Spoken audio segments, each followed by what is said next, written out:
ఈరోజు నేను పాలతోటి పన్నీర్ అయితే చేయబోతున్నాను. చూద్దాం ఎలా వస్తుందో. ఫస్ట్ టైం ట్రై చేస్తున్నాను. ఈ మధ్య ఏంటో కొత్తగా ప్రయోగాలు చేయాలనిపిస్తుంది. అందుకని ఈ ప్రయోగం అయితే చేస్తున్నాను. ఎలాగో ఇంట్లో పాల ప్యాకెట్ ఉంది కదా అని చెప్పి.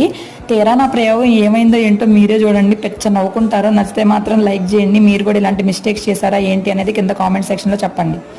సో నేను చేసిన మిస్టేక్ ఏంటి అనేది మీకు కనుక తెలిస్తే ప్లీజ్ కింద కామెంట్ చేయండి, లైక్ చేయండి, సబ్స్క్రైబ్ చేసుకోవడం మాత్రం అస్సలు మర్చిపోవద్దు.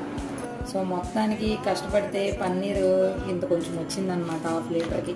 నాకు చేయడం కుదరలేదో మరేమో తెలీదు. నా మంజు చేయడం కుదరలేదేమో తెలీదు, ఇంత కొంచెమే వచ్చింది. వీడియో చూస్తేనేమో ఎంత పన్నీర్ వస్తుంది. సో నేను చేసిన మిస్టేక్ ఏంటనేది కింద కామెంట్ సెక్షన్లో కామెంట్ చేయండి. సో మొత్తానికి పన్నీర్ కాస్త బిస్కెట్ అయిపోయింది. ఈ కొంచెం పన్నీర్తో కూర ఏమొచ్చింది, నా మొహం పడేయడమే.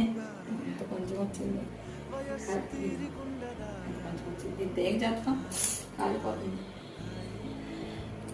వేస్ట్.